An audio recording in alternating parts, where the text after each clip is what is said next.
Anthony Albanese clashes with ABC journalist over security blunder. Well.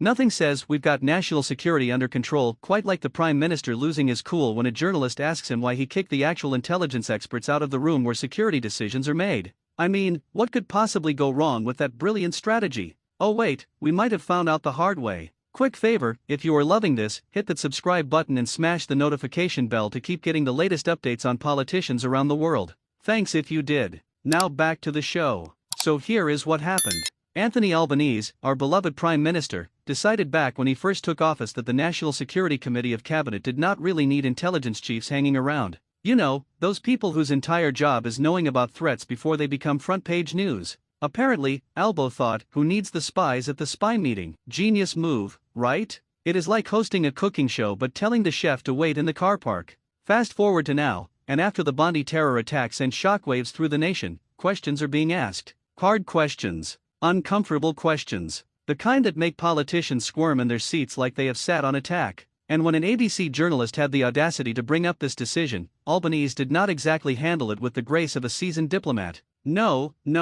He snapped. He bristled. He basically told the journalists to pull their head in. Now, let us break this down, shall we? The National Security Committee of Cabinet, or NSC for short, is basically the Avengers of government committees. It is where the big decisions get made. Terror threats, foreign interference, cyber attacks, all the fun stuff that keeps you up at night. Traditionally, this committee included not just ministers, but also the heads of intelligence agencies. You know, ASIO, ASIS, those folks who actually know what is going on in the shadows. They were there to provide real-time intelligence, expert advice, the actual facts that help prevent disasters. But when Albanese's government came to power, they decided to restructure things. And by restructure, I mean they showed the intelligence chiefs the door. They were no longer permanent fixtures at NSC meetings. Instead, they would be called in only when needed, like a trade ring when the toilet is already flooding. Proactive?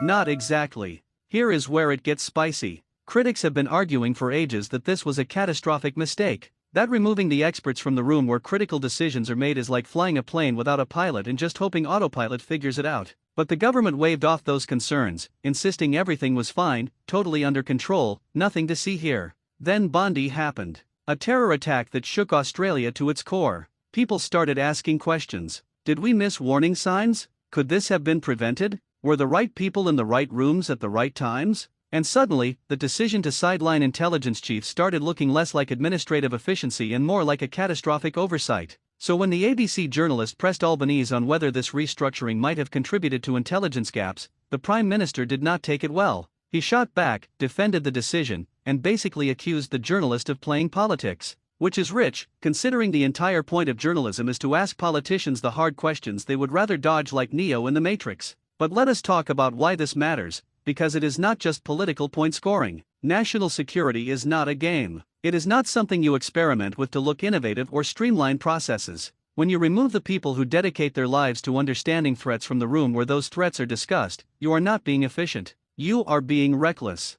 Think about it this way. Imagine you are managing a football team, and right before the grand final, you decide the coach does not need to be on the sidelines anymore. He can just send in his thoughts via text message when things get hairy. Would that work? Would you win? Or would you get absolutely demolished because the person with the expertise was not there when it mattered most? That is essentially what happened here. Intelligence chiefs were not in the room. They were on call. And in the world of national security, being on call is not good enough. Threats do not wait for you to send an email. They do not pause while you schedule a Zoom meeting. They happen fast, and you need the experts there to respond fast. Now, Albanese's defenders will argue that intelligence chiefs still brief the committee, just not as permanent members. They will say this is about efficiency, about not bogging down meetings with too many voices. And sure, that sounds reasonable until you remember that we are talking about preventing terror attacks, not deciding what color to paint the office walls. The thing is, this decision was made quietly. There was no big announcement, no public debate.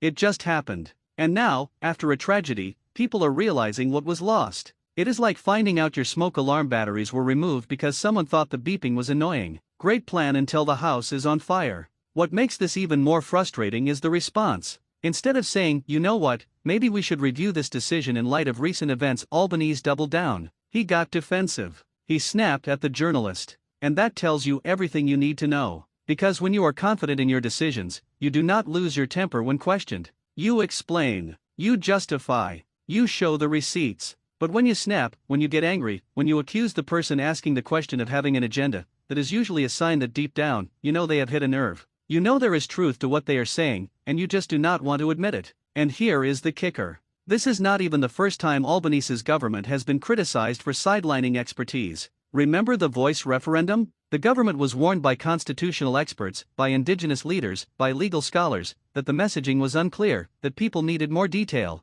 but they pushed ahead anyway, convinced they knew best. And we all know how that turned out. There seems to be a pattern here. A pattern of thinking the experts are optional, that political instincts can replace years of specialized knowledge. And maybe sometimes that works. But in national security? That is not a gamble you take. That is not a risk you roll the dice on. So where does this leave us? Well, the damage is done. The decision was made years ago, and we cannot rewind the clock. But what we can do is demand better. We can demand that our leaders prioritize safety over optics, that they put the right people in the right rooms, even if it is not politically convenient, that they listen to experts instead of sidelining them. And we can absolutely demand that when journalists ask tough questions, our Prime Minister answers them instead of throwing a tantrum, because accountability is not optional. It is not something you get to dodge because the question makes you uncomfortable. It is literally the foundation of democracy. Look, no one is saying Albanese is a villain, but this decision, this restructuring of the NSC, it was a mistake.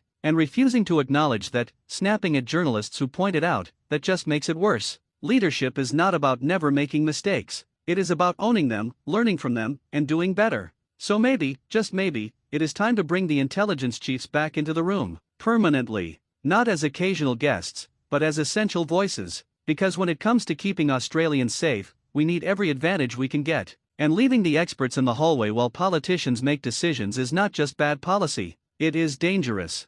Thanks for watching, legends. Stay sharp, stay informed, and we will see you in the next one.